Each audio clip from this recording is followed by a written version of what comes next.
طلع البدر علينا من ثنيات الوداع وجب الشكر علينا ما دعا لله داع. Bismillahirrahmanirrahim. Assalamualaikum warahmatullahi wabarakatuh. Alhamdulillahirabbil alamin. Wassalatu wassalamu ala asyrafil anbiya'i wal mursalin wa ala alihi wa sahbihi ajmain. Asyhadu an la ilaha illallah wahdahu la syarikalah wa asyhadu anna Muhammadan abduhu wa rasuluh la nabiyya ba'dah. Bapak Ibu, hafizakumullah, apa kabar pada malam hari ini? Mudah-mudahan kita semua berada dalam keadaan sehat, ya, sehat walafiat, sehat lahir dan batin kita, dan mudah-mudahan pada malam hari ini kita akan banyak mendapatkan hikmah, ya, suntikan semangat bagi kita semua untuk lebih mencintai, meneladani Rasulullah Shallallahu Alaihi Wasallam. Pertama, puji dan syukur marilah senantiasa kita panjatkan kehadirat Allah Subhanahu Wa Taala. Salawat dan salam semoga tetap tercurah pada qudwah dan uswah kita, yakni Rasulullah Muhammad Sallallahu Alaihi Wasallam. Mudah-mudahan sholat juga tercurah pada keluarga, sahabat, dan para pengikutnya hingga akhir zaman.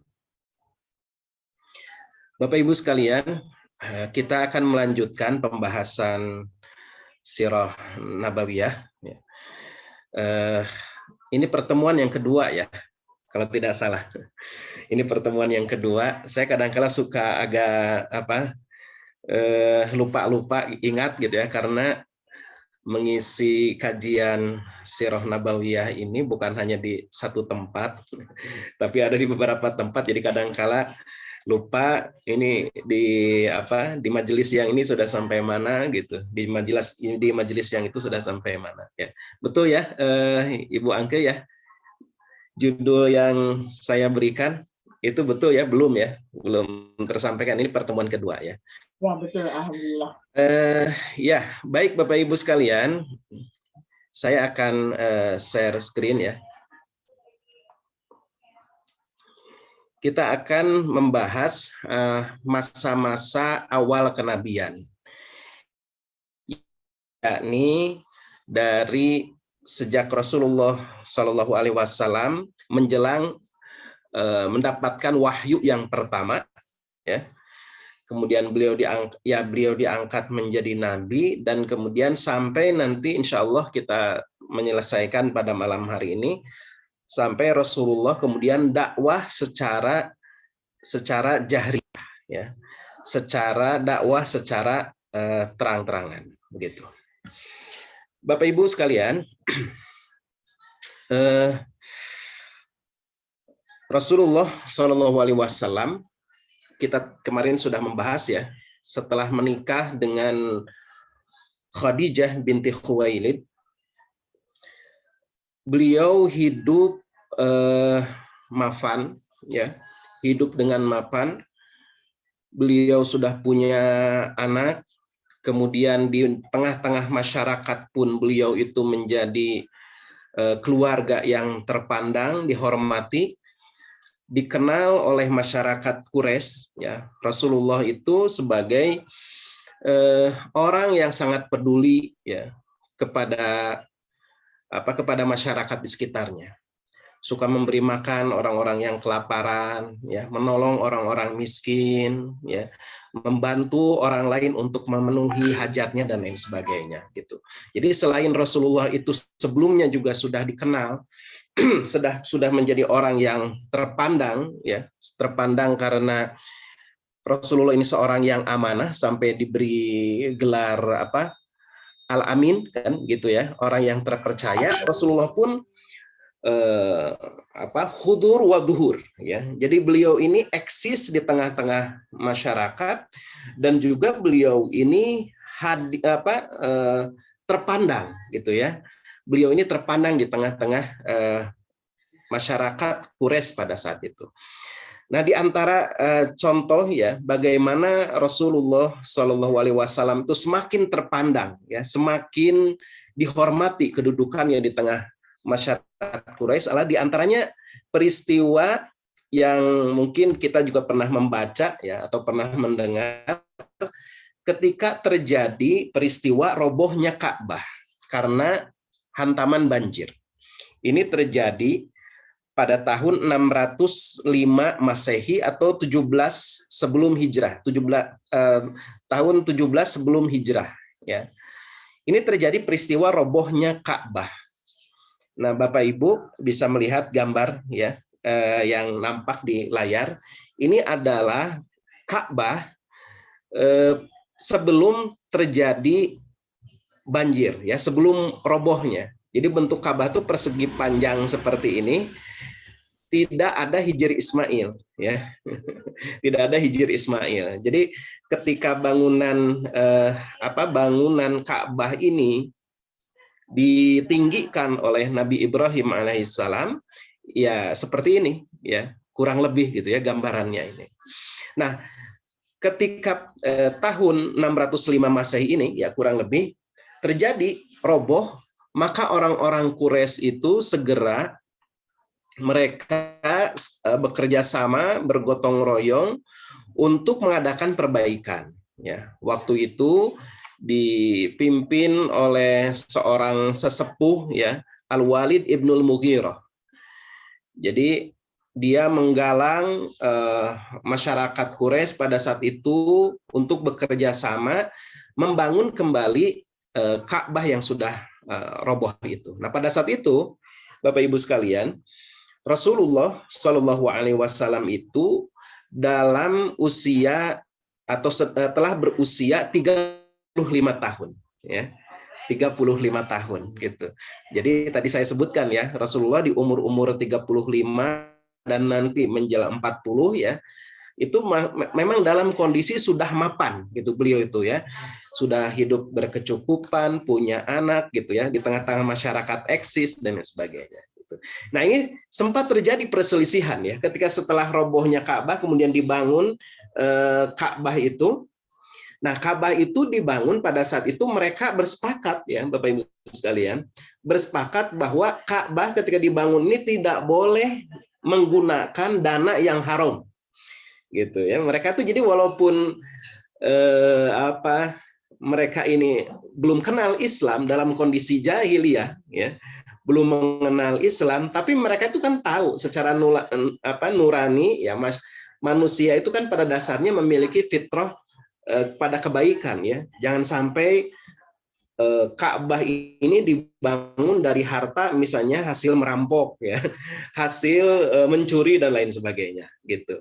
Nah, karena keterbatasan ya, karena keterbatasan dana biaya yang dimiliki oleh orang-orang Quraisy pada saat itu, maka bangunan Ka'bah itu tidak bisa berdiri seperti bangunan sebelumnya.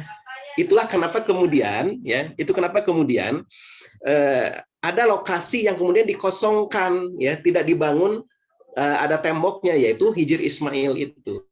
Jadi Hijr Ismail itu adalah lokasi sebetulnya masih masuk ke dalam bangunan Ka'bah sebetulnya sebelum runtuh gitu ya. Jadi kalau Bapak Ibu pergi haji, pergi umroh, kemudian berkesempatan sholat di dalam Hijr Ismail, itu sama dengan sholat di dalam Ka'bah karena pada dasarnya ibu bapak itu sedang berdiri di atas bangunan Ka'bah, pondasi Ka'bah ya pada masa Ibrahim ya, ketika ditinggikan oleh Nabi Ibrahim alaihissalam. Begitu. Ya. Nah, ini karena kekurangan biaya, kekurangan dana. Nah, ini terjadi perselisihan, kembali lagi ini ya. Terjadi perselisihan di kalangan orang Quraisy itu ketika peletakan Hajar Aswad. Gitu. Jadi mereka ini masing-masing menganggap bahwa kabilah mereka lah yang harusnya mendapatkan kehormatan untuk menyimpan ya Hajar Aswad pada tempatnya gitu ya. Jadi hampir terjadi perkelahian, hampir terjadi perselisihan, ya, terjadi pertengkaran di antara mereka, masing-masing merasa berhak gitu, merasa berhak untuk menyimpan kembali Hajar Aswad. Akhirnya waktu itu Al-Walid Ibnul Mughirah itu memberikan usulan, ya sudah, supaya tidak terjadi ribut, ya udah kita serahkan saja keputusan, ya siapa yang berhak untuk menyimpan Hajar Aswad itu pada tempatnya kepada kepada orang yang besok, ya orang yang besok nanti masuk ke Masjidil Haram melalui pintu Bani Syaibah. Besok pagi kita lihat gitu ya, siapa yang pertama kali masuk ke area Masjidil Haram melalui pintu Bani Syaibah. Nah, gitu. Hanya disepakati lah, gitu ya, disepakati seperti itu. Nah ternyata yang pertama kali masuk ke pintu Bani Syaibah, nah ini ya, yang dilingkari warna oranye ini adalah pintu Bani Syaibah. Saat ini sudah tidak ada ya, Bapak Ibu tidak akan menemukan sekarang ya, nggak ada pintu itu ya. Kemudian makom Ibrahim juga seperti itu ya, bentuknya tuh yang di depannya gitu. Nah ini pintu Bani Syaibah ini pintu Bani Syaibah ini masih diabadikan ya dulu ya, diabadikan sampai kemudian dipugar pada tahun 1960 gitu. Jadi ini foto ya sekitar tahun 60-an berarti ya, tahun 60 ke bawah lah gitu, tahun antara ya pokoknya tidak lebih dari tahun 60. Nah ini pintu Bani Syaibah. Jadi kebayang ya, bangunan Masjidil Haram atau Ka'bah dulu seareanya ya seluas apa gitu, karena itu pintunya di situ ya. Jadi Rasulullah masuk melalui pintu Bani Syaibah itu. Nah itu yang di bawah tuh ya, ibu-ibu sekalian, bapak ibu sekalian, itu adalah Zam-Zam ya, dulu sumur Zam-Zam itu ada di situ kan ya, sekarang sudah ditutup gitu, sudah ditutup dan dialirkan ke istilahnya Sabil Zam-Zam ya, yang di luar itu di dekat tempat sa'i, dekat sebelah sana rumah kelahiran Nabi kan, gitu, dialirkan ke sana begitu. Nah ternyata Rasulullah yang masuk ke pintu Bani Syaibah ini ya. Akhirnya Rasulullah SAW kemudian memberikan solusi cerdas ya. Rasulullah kemudian menghamparkan kain, kemudian kemudian disimpanlah Hajar Aswad itu di atas kain tersebut, kemudian masing-masing kabilah kemudian memegang ujung kain itu, diangkat bersama-sama mendekati tempat Hajar Aswad, kemudian Rasulullah lah yang menyimpan Hajar Aswad itu ke tempatnya kembali begitu. Nah peristiwa ini juga membuat Rasulullah ini semakin dikenal ya, semakin terpandang. Jadi beliau ini sudah memberikan solusi ya yang sangat cerdas gitu, yang memuaskan semua orang gitu ya. Ini pelajarannya buat kita ya. Kalau ada perselisihan di tengah-tengah masyarakat ya, kalau bisa kita tuh menjadi penengah gitu. Menjadi penengah gitu. Ini pelajaran dari Rasulullah walaupun sebelum beliau menjadi nabi ya. Nah, Bapak Ibu sekalian, nah ini bangunan Ka'bah itu jadi seperti ini ya sekarang ini kan, ya ini yang melingkar itu adalah Hijr Ismail ya. Nah itu masuk area bangunan Ka'bah sebetulnya gitu, tapi tadi karena kehabisan, ini kata Rasulullah ya, ada hadis ya yang menyebutkan bahwa kaum kalian itu, maksudnya orang-orang Quraisy itu kehabisan dana gitu, akhirnya ya hanya bisa membangun Ka'bah itu seperti ini ya. Jadi ada area yang kosong yang sebetulnya itu masuk area Ka'bah yang kemudian kita kenal dengan Hijr Ismail begitu. Nah, Bapak Ibu sekalian, itu umur 35 tahun ya. Nah, sejak kemudian menjelang umur Rasulullah SAW atau bahkan sudah masuk ya umur 40 tahun Rasulullah ini kemudian mulai, beliau itu dalam kondisi tadi berkali-kali saya sampaikan, dalam kondisi kemapanannya, mulai berpikir tentang hal-hal yang bersifat rohani. Beliau mulai memikirkan tentang masalah kondisi masyarakat di sekitarnya yang menyembah berhala. Beliau sendiri ya sejak awal tidak menyukai penyembahan kepada berhala gitu. Kemudian mulai beliau melihat bagaimana di kalangan masyarakat jahiliyah itu mereka sering bertengkar antara satu dengan yang lainnya. Ya, dari sisi tata cara peribadatan gitu, mereka menyembah kepada berhala, yang itu penyembahan seperti itu ditentang oleh ada ya kalangan minoritas, yaitu Zaid bin Amr bin Naufal ya. Zaid bin Amr bin bukan Nufail ya. Dia ini adalah seorang penduduk Makkah yang dia ini mendakwa bahwa satu-satunya pengikut ajaran Nabi Ibrahim yang asli. Nah, jadi ada di kalangan masyarakat Makkah pada saat itu golongan Hanifiyah, ya. Golongan Hanifiyah ini adalah untuk sebutan orang-orang yang berpegang kepada agama Hanif, agama yang lurus, ya ini agama yang diajarkan oleh Nabi Ibrahim alaihissalam. Begitu. Kita kan sudah tahu ya, Bapak Ibu sekalian, bahwa masyarakat orang-orang Arab ini ya, golongan Arab musta'ribah ya. Musta'ribah itu golongan Arab yang baru ya. Kan ada golongan Arab Aribah, ada golongan Arab musta'ribah. Nah, orang Arab Quraisy ini kan turunan Nabi Ismail. Ismail ini anak Nabi Ibrahim. Ibrahim itu berasal dari wilayah Babilonia, ya, di luar Arab gitu ya. Kemudian berketurunan ya menurunkan bangsa Arab yang baru gitu. Dan yang diajarkan oleh Nabi Ibrahim, oleh Nabi Ismail alaihissalam itu adalah tauhid, mengesahkan Allah gitu. Tapi tiba-tiba muncullah gitu ajaran yang diada-adakan terkait dengan masalah akidah ya, penyembahan kepada Allah itu melalui perantara Lata, Uzza, Manat. Ya. Siapa Lata, Uzza, Manat itu? Kata mereka, Lata, Uzza, dan Manat itu malaikat, gitu. Ya.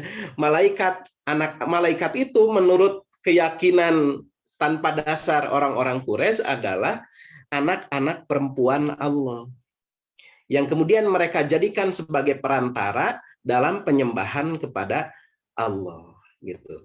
Nah, ini ditentang oleh Zaid bin Amr bin Nufail gitu, ditentang ya. Nah, Rasulullah melihat itu ya, melihat itu, dan ini Zaid bin Amr ini dia tidak bisa apa-apa, dia sendirian, dia beribadah sendiri. Ada beberapa kalangan orang, ya segelintir orang lah sedikit gitu ya, yang mengikuti ya, yang artinya tidak suka kepada penyembahan berhala, tapi tidak melakukan dakwah, tidak melakukan konfrontasi gitu dengan masyarakat jahiliyah pada saat itu gitu ya. Nah, mereka ini kebiasaannya golongan Hanifiyah ini mereka sering melakukan ibadah-ibadah ya dengan cara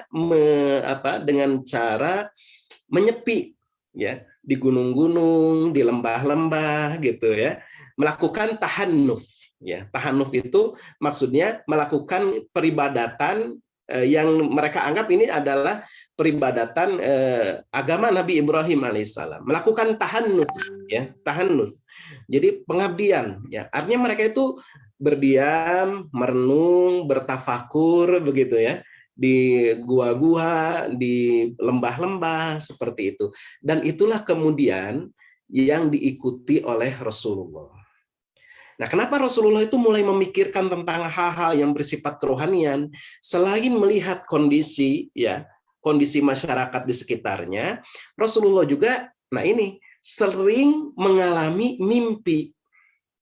Ya. Ru'yatus shadiq. Jadi mimpi yang benar itu adalah, ke dalam sebuah hadis itu diceritakan Rasulullah itu sering sekali mimpi, bahkan ini berlangsung sampai 6 bulan kata Ibnu Hajar Al-Asqalani. Berlangsung selama 6 bulan, Rasulullah itu selalu bermimpi melihat seolah-olah cahaya fajar. Ya. Tiap waktu. Inilah yang kemudian membuat beliau ini jadi ini ada apa gitu ya. Akhirnya beliau mulai memikirkan hal-hal yang bersifat ruhani dan kemudian mengikuti tata cara ibadah yang dilakukan oleh golongan Hanifiyah. Nah, tempat yang dipilih oleh beliau adalah menyepi di Gua Hiro. Ya, Gua Hiro itu berada di Jabal Nur. Ini gambarnya ya. Bapak Ibu pasti sebagian yang sudah haji umroh pasti pernah ke sana ya. Gitu. Nah, ini di Gua Hiro. Gua Hiro ini ya kurang lebih ya jaraknya dari Masjidil Haram itu sekitar 5 km. Ya. Di sebelah utara kota Mekah. Ketinggiannya 200 meter kurang lebih ya. Ketinggiannya 200 meter sampai puncaknya. Nah, dari puncak nanti turun 20 meter di bawah puncak itu, disitulah ada Gua Hiro. Ya. Nah, di sini di dalam buku tarikh itu disebutkan bahwa Rasulullah Shallallahu Alaihi Wasallam itu sering bertahanuf ya, melakukan tahannuf itu kadang 10 hari 10 malam ya. 20 hari, 20 malam gitu, bahkan sampai sebulan gitu. Nah, ini diceritakan ya di dalam kitab Fathul Bari. Kitab Fathul Bari itu syarah atau penjelasan dari Sahih Bukhari ya. Kata Ibnu Hajar begini. Ini mengutip dari Baihaqi ya. Baihaqi menyatakan bahwa mimpi yang benar itu berlangsung selama 6 bulan, ya, berlangsung selama 6 bulan. Oleh karena itu, kata Ibnu Hajar, kata Baihaqi, ya, permulaan mimpi yang benar yang merupakan pertanda awal kenabian terjadi pada bulan beliau dilahirkan. Jadi pada mulai Rabiul Awal itu Rasulullah mulai sering bermimpi, ya, pada bulan Rabiul Awal itu. Kemudian peristiwa itu ya terjadi pada umur beliau ketika genap 40 tahun. Nah, turun wahyu yang pertama kepada beliau dalam keadaan sadar ya, bukan mimpi, tidak tidur ya, itu terjadi pada bulan Ramadan. Nah, ini sering kita peringati ya oleh masyarakat muslim pada tanggal 17 Ramadan sebagai peristiwa nuzulul Quran ya. Jadi mulai mimpinya itu di bulan Rabiul Awal ya. Terus Rabiul Akhir, Jumadil Awal, Jumadil Akhir, dan seterusnya sampai Ramadan. Kemudian di bulan Ramadan inilah wahyu pertama kali diturunkan kepada Rasulullah Shallallahu Alaihi Wasallam. Ya. Nah, ini Jabal Nur ya, Bapak Ibu sekalian, di Makkah Al-Mukarramah. Ya. Ini nggak tahu nih gambar tahun berapa ini ya. Nah, ini yang agak baru gambarnya. Ini puncak ya, puncak dari Jabal Nur. Nah, ini Gua Hiro. Masih coret-coret nih. Masih banyak coret-coret ya. Ini sebelum dibersihkan. Ini foto yang sudah dibersihkan nih. Nah, ini ya. Gua Hiro setelah dibersihkan, tidak ada coret-coretnya begitu. Jadi itu hanya cukup untuk satu orang gitu ya. Jadi Rasulullah itu berdiam di situ ya. Berdiam di situ selama 10 hari ya, 10 malam sampai sebulan gitu, berdiam di sini gitu untuk merenung, bertahan. Jadi Rasulullah waktu itu memang pilihannya adalah mencontoh kepada golongan Hanifiyah ya. Pilihannya Rasulullah tahu bahwa di negeri Syam ada agama Nasrani ya, bahkan Waraqah bin Naufal itu kan menulis ya, menyalin kitab-kitab terdahulu ya, pengikut Nasrani gitu. Cuman pengikut Nasrani waktu itu Bapak Ibu sekalian dalam keadaan sedang terpecah belah gitu. Jadi banyak sekte ya di kalangan Nasrani itu, banyak sekte yang muncul dan antara satu sekte dengan yang lain ini saling bermusuhan gitu, saling berperang antara satu dengan yang lainnya. Nah, Rasulullah ini melihat ya, karena beliau hidup di Makkah dan yang beliau lihat itu adalah golongan Hanifiyah ya, sebagai yang mengaku sebagai pengikut Nabi Ibrahim yang asli ya, di antaranya adalah Zaid bin Amr bin Nufail gitu ya.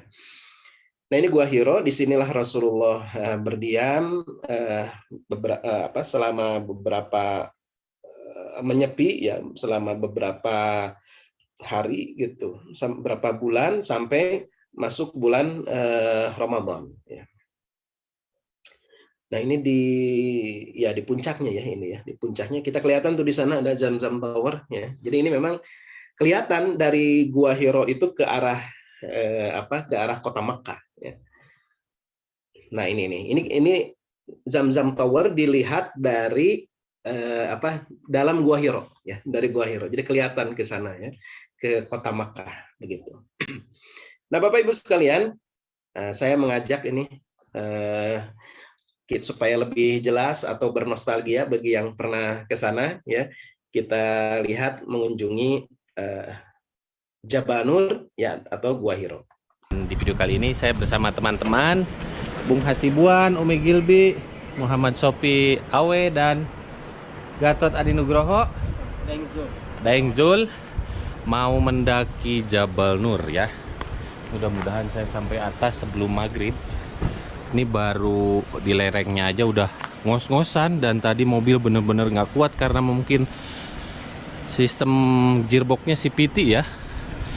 Ini di lereng gunungnya aja udah, masya Allah, tabarakallah, pemandangan kota Mekah di sore hari ya. Waktu menunjukkan jam 5:13. Indah banget ya, masya Allah, tabarakallah. Pokoknya ikutin terus video saya hari ini naik ke Jabal Nur. Alhamdulillah guys ya, sekarang saya udah nyampe di pertengahan. Lihat, masya Allah, tabarakallah. Tadi waktu naik jam 5:12, sekarang udah 5:30. Padahal tinggal setengah lagi, tapi napas sudah habis. Nah, goanya itu ada di puncak ini ya. Lihat teman-teman, jauh banget ketinggalan. Tadi berhenti di sini ya, bukan berhenti openingnya di sini. Nah, ini pemandangannya, masya Allah, tabarakallah. Udah nyampe ke pertengahan. Ini anginnya luar biasa ternyata ya. Aduh, ya Allah. Nah, Masjidil Haram tuh ini nih ya, di sini ada Tower Zamzam. Nanti Tower Zamzam itu akan terlihat jelas setelah kita nyampe ke, bayang nggak waktu zaman Rasulullah naik Gua Hiro ini ke sini nih ya. Coba lihat ini terjalnya kayak gini. Masa lewat sini nih Rasulullah, pasti lewat jalan lain lah ya. Iya ya. Ini Cari tebing. luar biasa kalau ngebayangin zaman Rasulullah. Alhamdulillah, bentar lagi nyampe guys. Lihat pemandangannya di bawah, masya Allah, tabarakallah. Ini saya kehabisan napas, dan ternyata itu ada mobil di puncak gunung guys. Ya Allah, saya capek-capek naik tangga, ternyata ada jalan buat mobil. Nah, ini mobil Land Cruiser nih ya. Nah, ini jalannya ke sini nih. Ya Allah. Assalamualaikum, كيف حالك يا أمنة؟ كيف حالك؟ طيب طيب كيف فوق؟ فوق 100 بس الحق قبل المغرب. اوه ايوه. انت من فين يا أمنة؟ من مكة. من مكة. ايش اسمك؟ عبد الرحمن القرشي. عبد الرحمن القرشي. القريسي. Syukron. عفوا. Sekarang tinggal beberapa meter lagi ya. Pokoknya ikutin terus.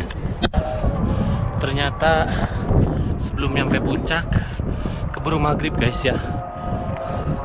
Ini suara azan maghrib di atas Jabal Nur. Allah, astagfirullah. Ternyata masih tinggi guys. Allah. Aduh. Allah.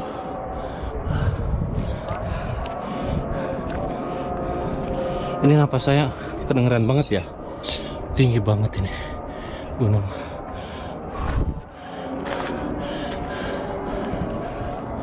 Dilanjut lagi biasa di atas.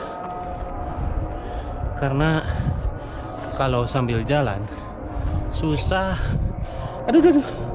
Ngatur napasnya. Nah guys, sekarang saya udah nyampe ke puncak Jabal Nur. Waktu menunjukkan jam 6:08. Ya Allah. Sekarang kita menuju ke Gua Hironya. Ya Allah. Ini ada yang lagi sholat perempuan.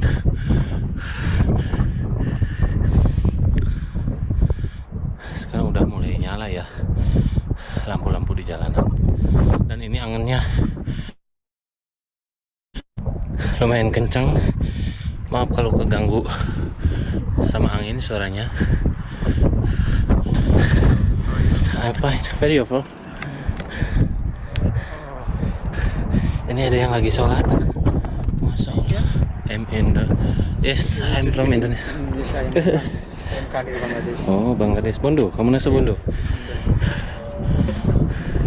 Ini karena nggak ada tempat, saya mending turun aja dulu ya. Karena sholat di sini nggak kebagian tempat.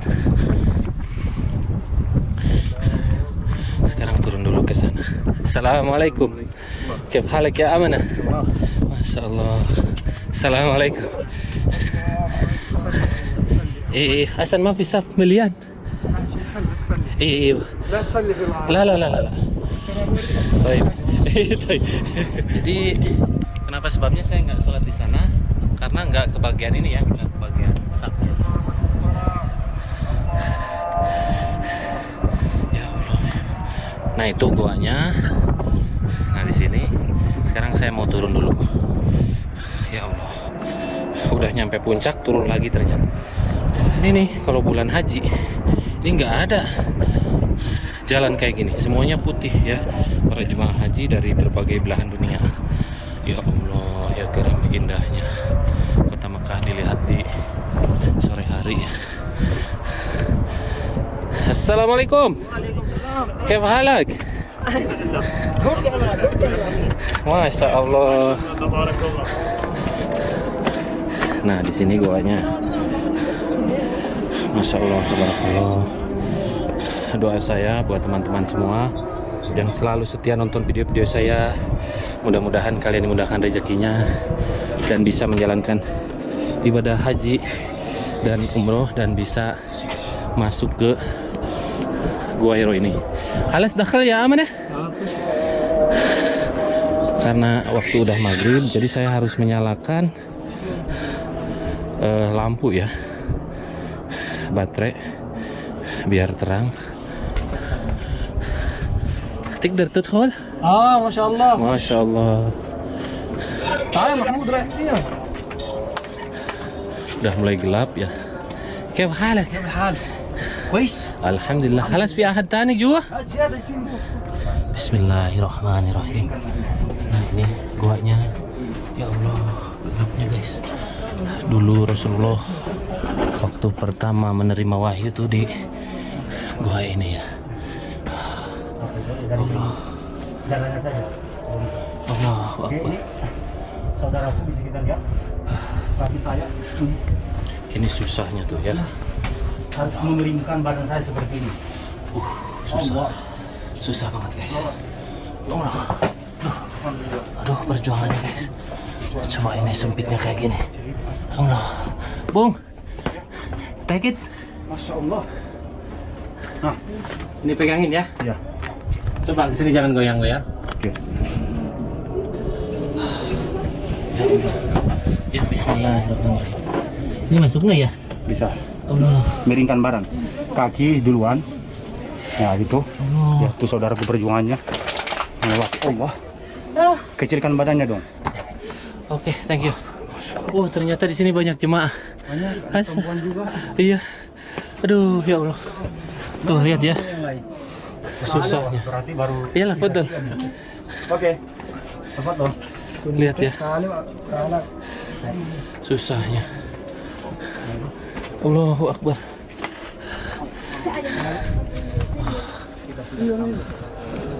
Nah, disinilah teman-teman waktu Nabi Muhammad pertama menerima wahyu di gua ini.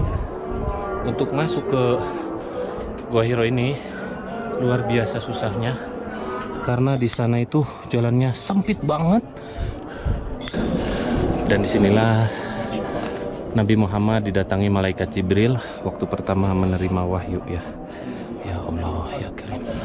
Nah disinilah Rasulullah waktu menerima wahyu pertama ya. Waktu didatangin malaikat Jibril, ya Allah ya Karim. Allahu Akbar, sampai gemeter saya guys ya. Allah, dan angin di sana tuh kenceng banget guys. Allahu Akbar. Ya Allah. Nah, lihat guys ya. Allah. Nah, Bapak Ibu sekalian, tadi saya belum menceritakan ya bagaimana ketika wahyu yang pertama kali itu turun ya. Jadi waktu itu Rasulullah ketika sedang berada di gua Hira ya.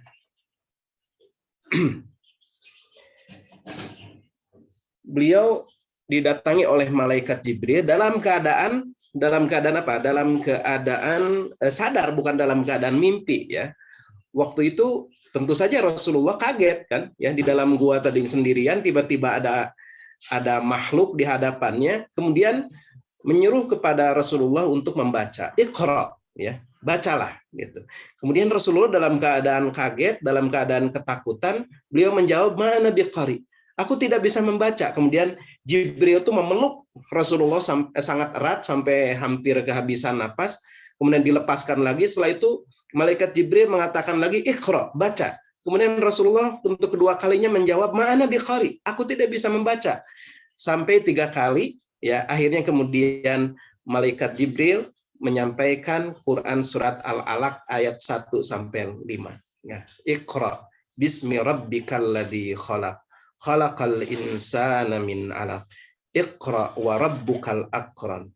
Alladzi 'allama bil qalam. 'Allamal insana ma lam ya'lam. Ya, itulah wahyu yang pertama diturunkan kepada Rasulullah Muhammad sallallahu alaihi wasallam. Nah, Rasulullah dalam keadaan ketakutan segera pulang turun dari Jabal Nur tersebut, menemui Khadijah, diceritakan kepada Khadijah. Kemudian berikutnya Khadijah mengajak Nabi Shallallahu Alaihi Wasallam untuk menemui Waraqah bin Naufal. Ya, Waraqah bin Naufal ini adalah seorang ahli kitab. Ya, tidak dijelaskan apakah beliau ini sekte Nasrani yang mana, tapi yang jelas beliau ini dikenal oleh masyarakat Quraisy pada saat itu di Mekah sebagai orang yang sering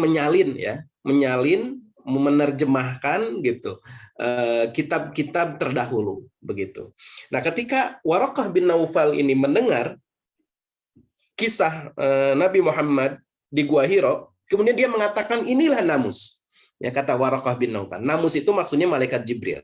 Inilah namus yang pernah diutus oleh Allah kepada Nabi Musa. Kemudian Waraqah bin Naufal, nah ini ya yang kita garis bawahi. Artinya Waraqah bin Naufal ini sudah meyakini, mempercayai bahwa Rasulullah itu adalah seorang nabi yang telah diberikan wahyu. Waraqah bin Naufal mengatakan, duhai, semoga saya masih hidup ya ketika kamu, wahai Muhammad, diusir oleh kaummu. Nah, Nabi SAW sendiri belum tahu kan tentang itu. Ya, maka bertanya, apakah mereka orang-orang Quraisy itu akan mengusir aku, kata Rasulullah. Kata Waraqah bin Naufal, ya betul, kamu akan diusir.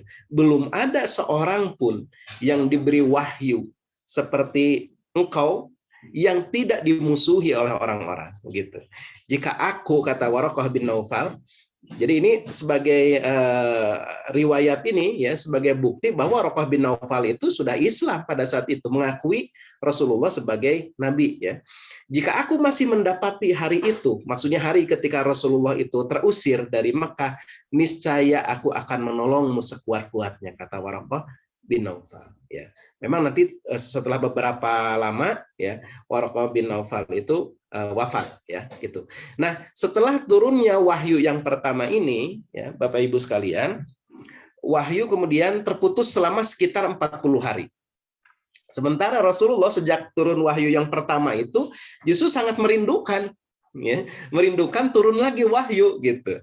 Tapi selama beberapa waktu itu ya beliau naik ke Gua Hira, ya tidak terjadi apa-apa gitu ya. Tidak ada lagi didatangi oleh malaikat Jibril. Itu selama 40 hari sampai terus Rasulullah itu merindukan itu ya, merindukan itu. Nah, tibalah saat turunnya wahyu yang kedua ya. Turun wahyu yang kedua ini diceritakan dalam hadis riwayat Bukhari. Hadis dari Jabir ya, sahabat Rasulullah, dia mendengar bahwa Rasulullah Shallallahu Alaihi Wasallam bersabda, "Fabaina ana amshi sami'tu sautan." Kata Rasulullah, ketika aku sedang berjalan, sami'tu sautan, aku mendengar suara, ya, minas sama, mendengar suara dari arah langit. Farofa'atu basari, maka aku mengangkat pandanganku kibalas sama, ke arah langit. Fa'idhal malakul ladzi ja'ani bihira'in qaidun ala kursiyyi bainas sama'i wal ard. Dan ketika aku mengangkat pandanganku ke arah langit, kata Rasulullah, aku melihat malaikat, maksudnya malaikat Jibril, ya, yang mendatangi Rasulullah di Gua Hira dalam keadaan seolah-olah seperti duduk gitu ya, ala kursi, di atas sebuah kursi, bainas sama'i wal ard, antara langit dan bumi, artinya di atas gitu ya, di tengah-tengah langit gitu. Faja'iftu minhu, aku kemudian kaget, kata Rasulullah, ya, hatta hawaitu ilal ard, sampai aku ini terjatuh ke atas tanah, ya, ke bumi, ke atas bumi gitu. Faji'tu ahli, maka Rasulullah dalam keadaan kaget, ketakutan. Kenapa? Karena waktu itu malaikat Jibril itu menampakkan dalam bentuk yang sangat besar gitu. Sedangkan yang ketika ditemui oleh Rasulullah atau bertemu, dilihat oleh Rasulullah ketika Gua Hira kan dalam ukuran yang kecil, ini ukuran yang sangat besar gitu ya. Maka Rasulullah dalam keadaan ketakutan, faji'tu ahli, aku segera mendatangi ahli. Ya, ini ahli ini bisa artinya keluargaku atau istriku, ya. Aku datangi istriku, mendatangi Khadijah. Fakultu, kemudian aku mengatakan kepada istriku, zammiluni, zammiluni, ya. Selimuti aku ya. Fazammaluni fa'anzalallahu ta'ala. Kemudian istri Khadijah itu, istri Rasulullah itu menyelimuti Rasulullah. Kemudian pada saat itulah Allah Subhanahu wa taala menurunkan wahyu yang kedua. Ya ayyuhal muddathir, ya, wahai orang yang berselimut, kum, bangkit, fa'andir, berikan peringatan. Ini perintah untuk berdakwah, ya. Tapi bukan berdakwah secara terbuka nanti, ya. Jadi mulai menyampaikan peringatan, mulai menyampaikan perintah dari Allah Subhanahu wa taala, ya. Dan seterusnya, ya. Ini Quran surat Al-Mudaththir, ya. Nah, gambar yang terlihat di layar, kemudian ada yang dilingkari, itu mengelingkari sebuah gunung atau bukit, ya. Gunung atau bukit, ada yang tahu itu? Gunung atau bukit apa? Itu adalah lokasi wilayah Ajian, ya. Lokasi Ajian. Kenapa itu dilingkari? Karena ada dalam salah satu riwayat yang menyebutkan bahwa Rasulullah itu melihat ke arah langit itu adalah ke arah di atas bukit Ajian ini, gitu. Jadi ketika malaikat Jibril menampakkan, ya, antara langit dan bumi itu seolah sedang duduk di atas kursi, itu adalah Rasulullah mengarahkan pandangannya itu ke arah Ajian. Wallahu a'lam, ya, dalam riwayat yang lain. Nah, sejak turun wahyu yang kedua itu yang memerintahkan kepada Rasulullah untuk berdakwah, memberikan peringatan, maka mulailah Rasulullah berdakwah, mengajak orang-orang untuk masuk Islam, dikenalkan kepada mereka Islam. Hanya saja, Bapak Ibu sekalian, waktu itu Rasulullah belum melakukan dakwah itu secara terang-terangan. Maka ini periode ini disebut dengan dakwah sirriyah, ya, dakwah sirri, dakwah secara sembunyi-sembunyi, begitu. Nah, pada masa ini bergabung atau masuk Islam, ya, orang-orang yang berdasarkan pilihan. Jadi Rasulullah ini tidak menyampaikan dakwah secara sembarangan, tapi dipelajari dulu, gitu ya, orang-orang yang kira-kira hanif, lurus, ya, tidak menyukai penyembahan kepada berhala, tidak suka minum-minuman keras, ya, orang yang memang baik kelihatannya, gitu ya. Kemudian Rasulullah mulai berdakwah. Yang pertama masuk Islam dari kalangan orang dewasa adalah Abu Bakar As-Siddiq. Ya. Setelah itu Abu Bakar ngajak Utsman bin Affan dan seterusnya, ngajak Sa'ad bin Abi Waqqas dan lain sebagainya. Maka pada saat itulah ya di 3 tahun pertama dakwah Syria mulailah masuk beberapa orang sahabat yang kemudian dikenal dengan istilah as-sabiqunal awwalun ya. Jadi orang-orang yang pertama kali masuk Islam. Ya Khadijah, ya Zaid bin Haritha, Ali bin Abi Thalib, Abu Bakar As-Siddiq, Utsman bin Affan, Thalhah bin Ubaidillah, Sa'ad bin Abi Waqqas, ya, Waraqah bin Naufal, Zubair bin Al-Awwam, Abu Dzar Al-Ghifari, Umar bin Anbasah, kemudian Sa'id bin Al-As, ya, Abdurrahman bin Auf, Ummu Aiman, Arqam bin Abil Arqam, Abdullah bin Mas'ud, Amr bin Yasir, ya, Yasir, kemudian Sa'ad bin Zaid, Amir bin Abdullah, Ja'far bin Abu Thalib, Khabbab, kemudian Bilal bin Rabah, Ummu Fadl, Safiyah, ya, Asma, kemudian Fatimah binti Khattab. Ya, itu diantaranya ya, diantaranya kalangan as-sabiqunal awwalun, ya ini mereka-mereka yang pertama kali masuk Islam. Pada saat itu Rasulullah SAW dakwah secara sembunyi-sembunyi, ya. Jadi belum terbuka. Jadi orang yang mendapatkan pengajaran Islam itu betul-betul dipilih, diseleksi, gitu, ya. 3 tahun, gitu, ya. Dan pada masa-masa ini as-sabiqunal awwalun itu pernah, Bapak Ibu sekalian, jadi mereka ini dibina digembleng dengan sungguh-sungguh oleh Rasulullah sampai sebelum sholat 5 waktu ya, sebelum sholat 5 waktu diwajibkan kan, mereka itu diperintahkan untuk sholat malam, ya. Dalam 1 tahun itu selama 1 tahun itu sholat malam itu pernah diwajibkan kepada as-sabiqunal awwalun, karena memang tempaan ini dalam rangka menempa ruhiyah, ma'nawiyah, mental, spiritual mereka, bahwa mereka ini akan menjadi para pengemban dakwah begitu. Mereka ini adalah orang-orang yang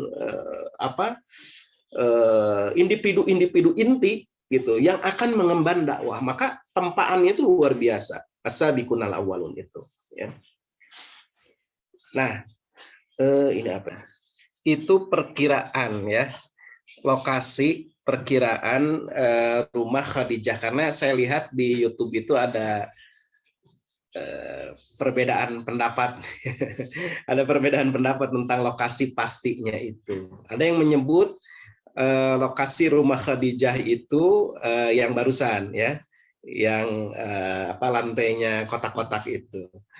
Tapi ada juga yang menyebut bahwa lokasi rumah Khadijah itu yang sekarang dibuat jadi toilet itu, gitu. Ada juga yang menyebut begitu ya. Wallahu a'lam ya. Tapi yang jelas ya kurang lebih di area itu ya. Wilayah rumahnya Khadijah itu ya, di mana para sahabat dulu mereka as-sabiqunal awwalun itu mulai masuk Islam, kemudian ya mungkin pengajaran awal di sana sebelum pengajaran di rumah Arqam bin Abil Arqam. Ya, ini areanya bagi yang sudah haji dan umroh pasti sudah mafhum ya. Gitu. Ini dekat pas kalau kita keluar dari lokasi antara Safa dan Marwah ya, kita keluar dari pintunya. Nah, itu kita akan temukan area kosong dan disitulah ada toilet. Dan ya di dekat toilet itulah lokasi rumah Khadijah ya di masa lalu. Wallahu a'lam ya. Wallahu a'lam. Ini diambil nih denah ya. Ini denah rumah Khadijah yang diambil dari bukunya Bin Imad Al-Atiki. Jadi Bin Imad Al-Atiki dia membuat buku bagi Bapak Ibu yang bahasa Inggrisnya bagus, boleh tuh gitu ya. Kalau dirupiahkan itu saya pernah cek di Amazon itu harganya sekitar berapa ya? Saya lupa, 800.000 atau berapa gitu. Isinya itu adalah peta Makkah di masa lalu, ya. Jadi peta Makkah di masa lalu gitu. Ini lokasi rumah Khadijah, ini lokasi rumah kelahiran Nabi dan lain sebagainya. Itu rumah para sahabat, itu ada petanya. Ada satu buku yang kalau dirupiahkan, kalau tidak salah ya, saya pernah cek di Amazon itu sekitar ya kurang lebih sekitar 800.000 atau sampai 1 juta gitu satu bukunya itu. Silakan kalau yang bisa bahasa Inggris. Ya itu ditulis oleh Bin Imad Al-Atiki berdasarkan penelitian ya, bukan berdasarkan asal-asalan gitu. Nah, setelah 3 tahun, Bapak Ibu sekalian, ya, berdakwah secara sirriyah, secara sembunyi-sembunyi, mulailah Rasulullah Shallallahu Alaihi Wasallam itu dakwah secara jahriyah. Setelah turun perintah untuk itu, ya, perintah untuk dakwah secara terang-terangan. Ini disebutkan juga di dalam hadis riwayat Bukhari. Ya, lamma anzalallahu azza wa jalla, ketika Allah azza wa jalla menurunkan firman-Nya, wa anzir ashiratakal aqrabin. Berilah peringatan kepada kaum kerabatmu, kepada kaum kerabatmu. Jadi Rasulullah disuruh melalui ayat ini untuk menyampaikan dakwah kepada kaum kerabatnya. Siapa kaum kerabat Rasulullah itu? Bani Hashim, Bani Abdul Muttalib, Bani Naufal. Ya, itu ada 3 yang dekat sekali kekerabatan dengan Rasulullah. Wa andir ashiratakal aqrabin, ya. Berilah peringatan kepada kaum kerabatmu yang terdekat, ya. Nah, ketika turun ayat ini, Rasulullah itu, sebelum saya melanjutkan hadis ini, Rasulullah itu kemudian mengumpulkan atau mengundang kaum kerabatnya itu untuk berkumpul di rumahnya. Kemudian diberikan jamuan makan, ya. Kemudian setelah jamuan makan selesai, Rasulullah kemudian mengenalkan atau menyampaikan berita bahwa dirinya sudah mendapatkan wahyu dari Allah. Kemudian beliau ini diutus oleh Allah untuk menyampaikan tentang hari kebangkitan, untuk menyampaikan bahwa penyembahan kepada Allah semata, tidak kepada yang lain, ya. La ilaha illallah, tidak ada Tuhan selain Allah, dan seterusnya. Dan itu kemudian pertemuan dengan kaum kerabat yang kurang lebih berjumlah 40 orang waktu itu, ya. Itu kemudian dikacaukan oleh Abu Lahab, oleh paman Rasulullah Abu Lahab. Sampai terjadi kericuhan, ya, di dalam acara pertemuan itu, sampai kemudian Abu Thalib itu sudah mulai, ya, mencium nih, ini akan terjadi pertikaian ke depannya, gitu ya. Maka Abu Thalib segera mendeklar waktu itu bahwa tidak ada seorang pun yang boleh mengganggu Muhammad, ya, bahwa keponakanku ini Muhammad ini berada dalam himayah. Himayah itu perlindungan dari Abu Thalib, tidak boleh diganggu, gitu. Jadi sejak saat itu Rasulullah ini setelah mendapatkan perlindungan dari Abu Thalib seperti itu, akhirnya kemudian, nah ini yang diceritakan dalam hadis ini, ya. Jadi Rasulullah kemudian setelah berdakwah kepada kaum kerabatnya, juga Rasulullah menyampaikan dakwah kepada kerabat, ya, sesama Quraisy, sesama bangsa Quraisy. Ya, setelah turun ayat ini, atan Nabiyyu sallallahu alaihi wasallam. Rasulullah kemudian mendatangi As-Safa, Bukit Safa. Fasa'ida alaihi, kemudian Rasulullah naik, ya, ke Bukit Safa itu, tsumma nada, kemudian beliau menyeru. Apa yang diserukan, ya? Memanggil orang-orang Quraisy untuk berkumpul. Ya sobahah, ya sobahah, ya. Wahai orang yang sedang berpagi hari, ya. Wah, kalau bahasa Sunda mungkin wahai orang hei jalma anu keur maroyan lah, gitu ya. mungkin ya sabah, ya wahai orang yang sedang berpagi hari, gitu ya. Maka ketika diseru seperti itu, ya, ini nampaknya Bapak Ibu sekalian, ini adalah metode pada saat itu, ya, untuk menyampaikan berita, untuk menyampaikan pengumuman, gitu ya, dengan cara seperti itu, naik ke atas Bukit Safa, gitu. Fajtama'an nasu ilaih, maka berkumpullah orang-orang, ya, kepada Rasulullah, mendekati Rasulullah. Baina rajulin yaji'u ilaihi wa baina rajulin yab'atsu rasulih, ya. Yang berkumpul itu ada orang yang datang sendiri, ya, ada juga orang yang tidak bisa hadir kemudian mengutus, ya, orang untuk mendengarkan apa yang disampaikan oleh Rasulullah, ya. Wa baina rajulun yab'atsu rasulih. Jadi laki-laki, orang-orang yang mengutus, ya, menyuruh orang untuk mendengar apa yang disampaikan oleh Rasulullah. Apa yang disampaikan oleh Rasulullah? Faqala Rasulullah sallallahu alaihi wasallam, ya Bani Abdul Muttalib, ya, wahai Bani Abdul Muttalib, ya Bani Fir, wahai Bani Fir, ya Bani Luwai, wahai Bani Luwai, ya. Ara'aitum lau akhbartukum anna khailan bisafhi hadzal jabal.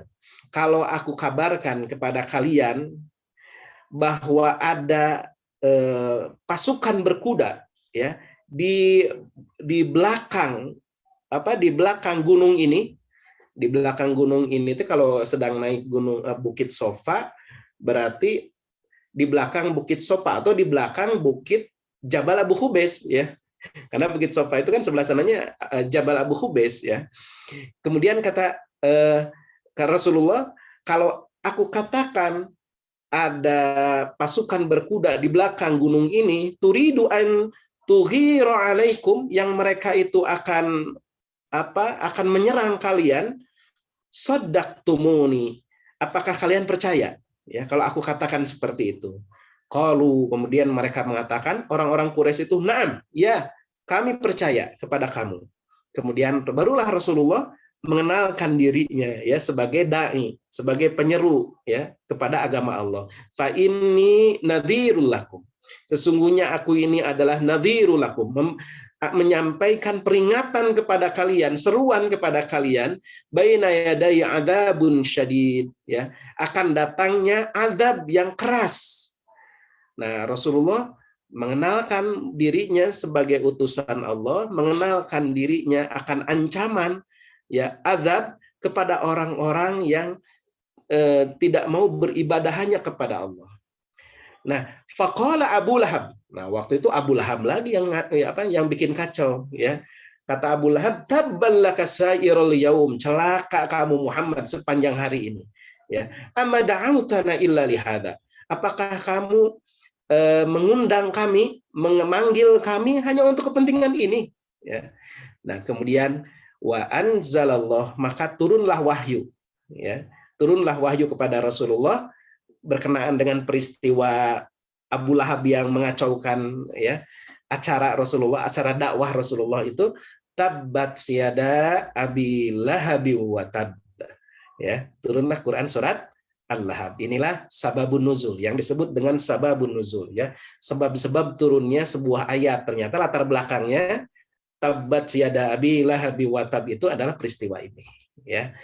Nah, mulailah goncang ya Bapak Ibu sekalian, kota Makkah itu mulai goncang. Orang-orang Quraisy ini mulai goncang. Wah, ini ada apa ini gitu ya. Akhirnya mulailah dibicarakan ya. Dakwah Nabi ini mulai dibicarakan. Nah, ini Bukit Sofa ya, foto zaman dulu. Ini jamaah haji. Jadi kalau dulu bisa naik ya Bapak Ibu ya. Bisa naik tuh ke Bukit Sofa itu. Tapi kalau sekarang kan udah seperti ini ya, sudah dipagari oleh pagar kaca seperti ini. Kita nggak bisa lagi naik ke atas Bukit Sofa itu. Ya. Nah ini ya, nah, ini kan memulai kita di sini sa'i ya, sa'i. Nah ininya dari Bukit Sofa ke Bukit Marwah. Dari sini kita memulai ya. Melakukan sa'i. Ini kan mungkin sekarang nih batu yang kelihatan, Bukit Sofa yang kelihatan itu mungkin ini tinggal ujungnya aja ya. Kalau dulu kan bukit ya, bukit yang agak tinggi ini. Ya. Nah, dakwah saat itu sudah terbuka, sudah jahriyah, ya, sudah terbuka. Tetapi tetap pembinaan kepada para sahabat tentu saja tidak terang-terangan, ya. Kan orang yang masuk Islam juga sembunyi-sembunyi ya, masuk Islamnya masih sembunyi-sembunyi. Jadi dakwah sudah terang-terangan, tapi siapa yang sudah masuk Islam, nah ini masih sembunyi-sembunyi ya. Di mana para sahabat itu dibina oleh Rasulullah, dididik oleh Rasulullah ya.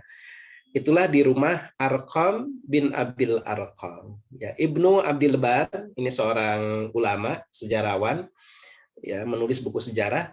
Beliau menceritakan di rumah Al-Arqam ini di Makkah. Dahulu Rasulullah Shallallahu Alaihi Wasallam itu sembunyi-sembunyi menghindari gangguan orang-orang Quraisy. Ya. Di rumah Arqam bin Abi Arqam inilah Rasulullah menyeru. Ya, menyeru di sini maksudnya berdakwah, mengajar, ya, mentarbiyah, membina, ya, orang-orang di masa-masa awal Islam. Jadi golongan as-sabiqunal awwalun, kemudian orang-orang yang bisa direkrut, diajak secara sembunyi-sembunyi ya diajaknya mereka, sehingga banyak dari orang-orang yang masuk Islam di rumah tersebut gitu ya, setelah era dakwah terbuka ya, dakwah terbuka. Nah, termasuk siapa? Umar bin Khattab ya.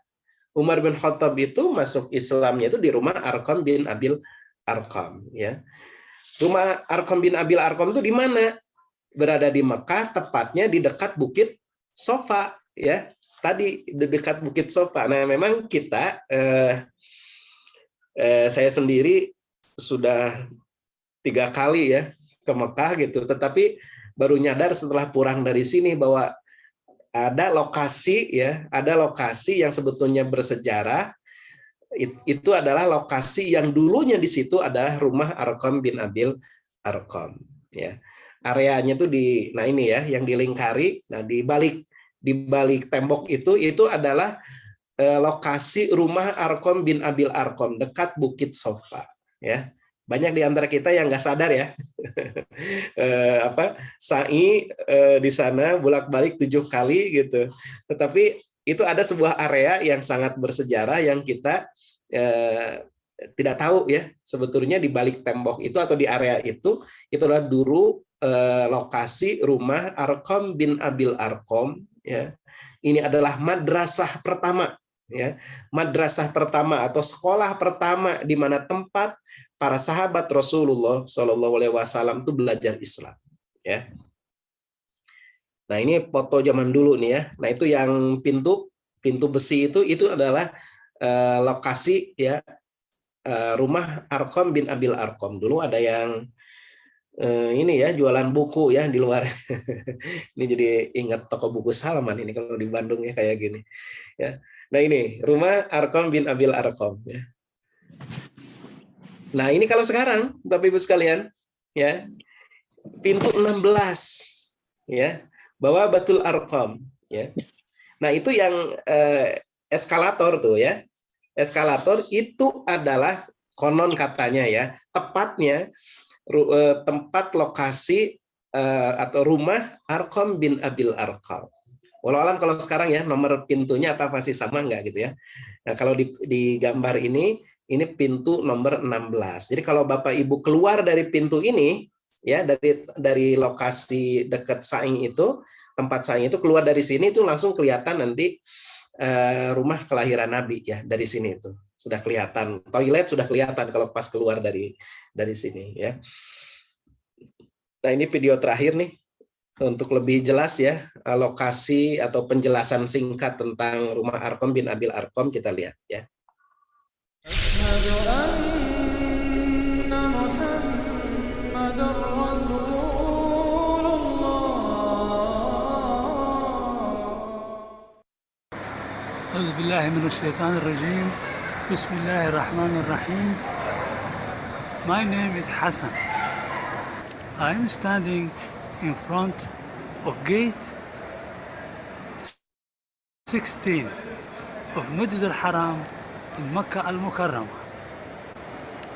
And this gate is called Bawabatul Arqam, the gate of Al-Arqam.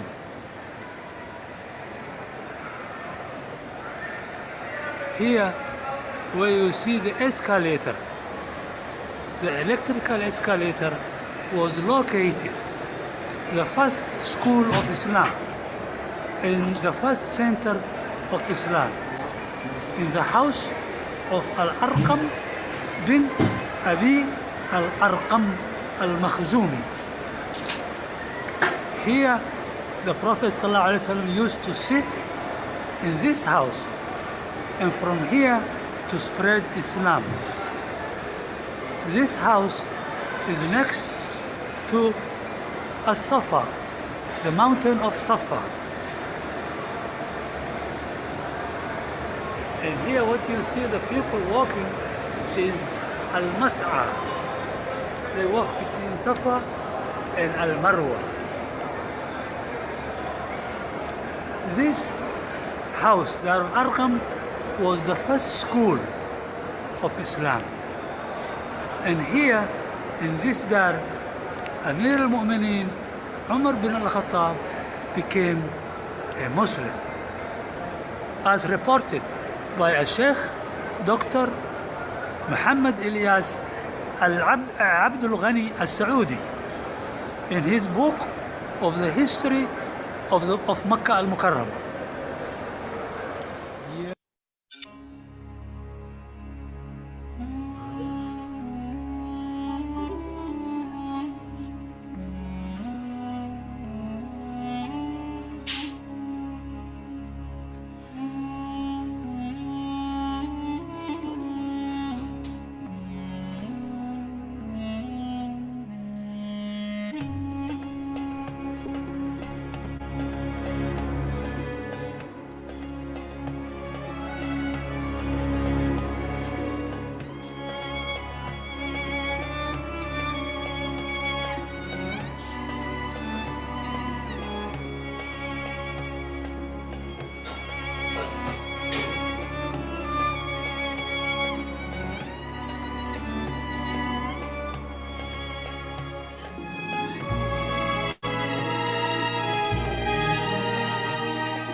Bapak Ibu sekalian, itu saja mungkin yang bisa saya sampaikan ya pada malam hari ini.